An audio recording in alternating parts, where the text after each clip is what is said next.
I just finished making a video. I tried to go as deep as I can into my thoughts and where I need to improve on. And I come up to trade today. Really didn't want to trade. Um, really was trying to just be in the right mindset instead of uh, instead of just thinking about the money. Um, and I just it's kind of hard to say because I'm kind of getting emotional right now, but I just wanted to get to the bottom of this, and why I was losing, why I've been losing, and why I've just been sucking, and I kind of figured it out, and thankfully in this trade, I realized what was my issue, and I came to that conclusion that my issue is that honestly, I guess I'm in the mindset that I just don't want to lose at all. I want every single trade to be a green trade. And as great as that sounds, it's not realistic. Yeah, you can have a green week. Some people have a green month. I had a green 2 weeks. But I did not even want to lose $1 in my trading account. And I realized that trading QS, um, right here, I'm watching pre-market and seeing that QS and ticker symbol GREE is potential potential stocks that I want to trade. And I wasn't too sure about green GREE market open because I didn't know what to expect. It had a really low flow and an offering, and in the offering it said it had 9 million plus 20 million shares. But I didn't know it said Class A and Class B shares. I didn't know what class mean, kind of confused me. I didn't know what to think. I could have thought that it was gonna crash. I mean, the Class B was just shares hovering above. I really didn't know what that meant, but I didn't know if the float was 9 million or actually 20 million or 29 million. So I was careful. So I focused more attention on QS. And as QS is trending, I'm telling myself, um, trade it smartly because GREE looks like a potential trade. And as I got into QS, I allowed it to spike, and then I shorted, and it started coming down, and I was up like $100. But I was challenging to see if it was gonna go under and continue to go down, but it didn't. And right here, I was up $100 or a little bit over it, and I didn't take it, which is understandable because I'm trying to see if it's gonna just panic down and fade. But then the problem was right here. I didn't want to take the loss, and my loss at first was just $50, and I was taking this. I could have took a small gain or small loss, and I'm like, Sonny, you got to get out because GREE, yes, it faded, but looking at the price action, it just might go up to high day, probably push high day. Hopefully it doesn't, and then it drops. So I'm looking at QS, and I'm like, yo, you're in at whatever amount. It doesn't even matter how much I'm in at, and trying to figure out where I was in. What was my average? 25.88. You're up $100, $10 or 10 cents a share. Get the fuck out, call it a day. But I was so stuck on. I didn't. Even, and I realized this after it started spiking against me that I'm not even willing to take a small loss on this trade, and that began to bother me. And then I made my first mistake of not cutting, and then it's like I said, I always say, if you make a mistake and you don't correct it or correct your mindset, it's going to be a snowball effect. And I added here, I believe, with another 500 shares, and went in with 1,000 shares, and it just started squeezing on me. And at this point right here, I was down $1,000 on this trade, and I'm looking at GREE, and I'm like, yo, take the $200 loss because it's about to break high day. Hopefully it doesn't, but this is your short.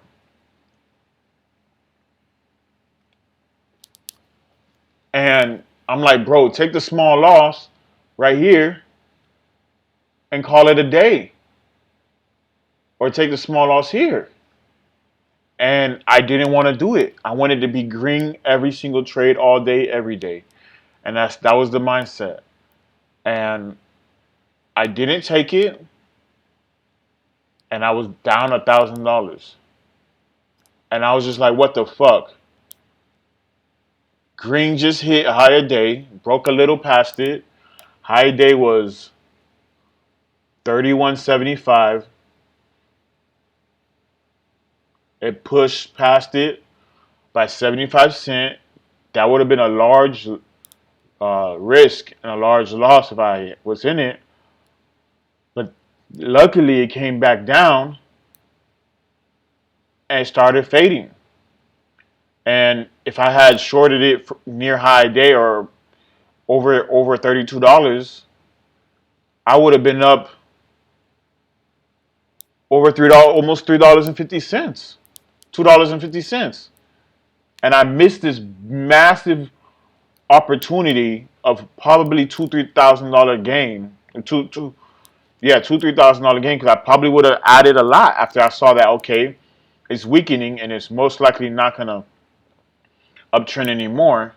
But I missed a great trade because I was under the PDT and I didn't want to take the loss. Now, being under PDT is starting to hurt me now. I'm realizing that. With having only $500 in my account, it's hurting me because I immediately go under PDT if the trade goes against me. But it also hurts me if I have a substantial amount of money. Well, not a substantial amount, but over $500 to $1,000 in my account, because I have a tendency of just giving that away. So I'm trying to restrict myself from giving that away. But the main thing is cutting the loss and not sizing too big. And today, I was a bit better with sizing. I went in with 500. I didn't just jump in with 500.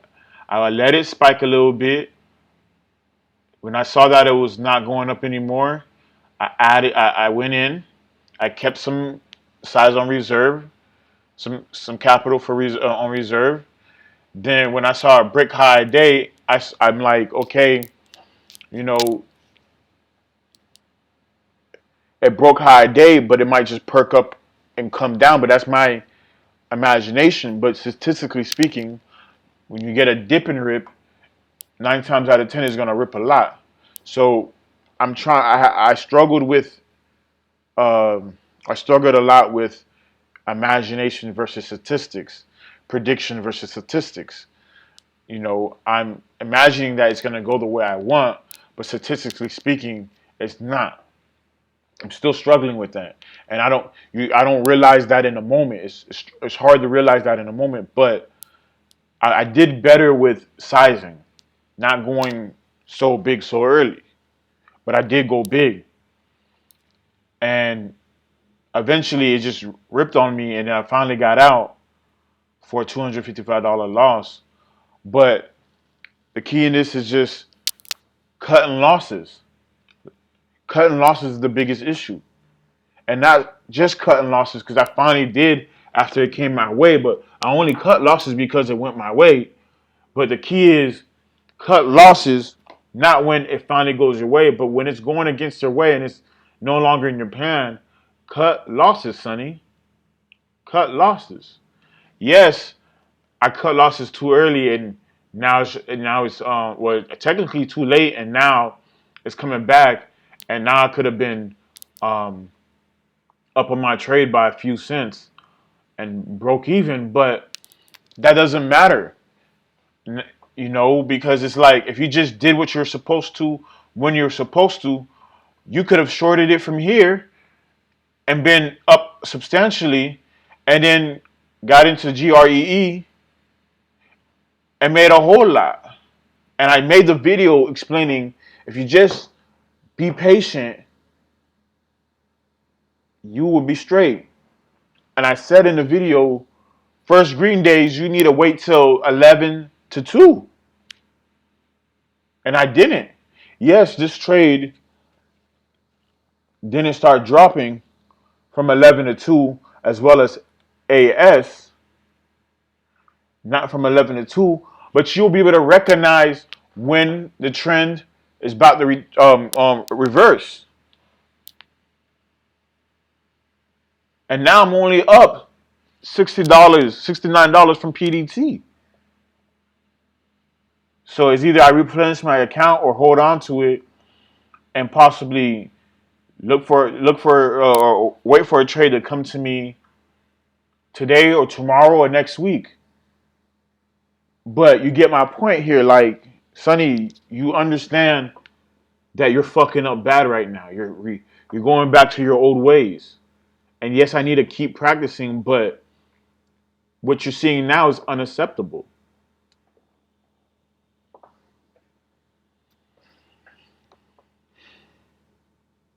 This wasn't a first red day, and this wasn't overextended. So why are you shorting here?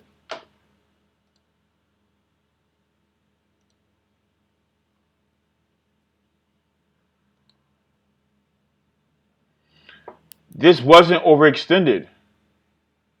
This is the day that I'm trading it.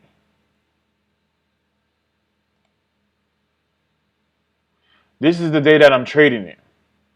I understand if it was this day where, or this day where morning it perks up, but this perks up by a lot. But if it were to perk up all like this all in one morning, first 15 minutes, and then you short it and it crashes, that would have been perfect. But this is a stock that already crashed and is consolidating and starting to uptrend, and you're just shorting, and it's not even overextended. You're shorting the first 15 minutes after it perks up, and it's not even the first, an overextended stop. I understand this part. Okay, you went in small thinking it might drop some more, but it didn't. But you added here, Sonny, and it's easier for me to say this looking back after I already done it, but you added here on this is not even a first green day. This is like, yeah, it pulled back, but even if you don't consider it, even if you consider it a first green day, it's not overextended. So yeah, it pulled back and had red days, and now it's bouncing a little bit, but it's not overextended. Yes, it's overextended over time, but there's no real volume here.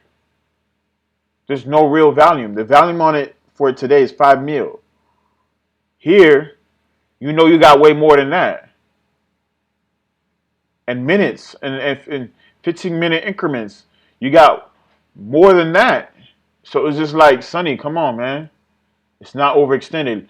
Look at the pattern. Look at the stock before you trade it. Because you weren't even thinking that. You didn't even check it to see if it was a first red day or first green day, which you should only be trading. A first red day or overextended first green day.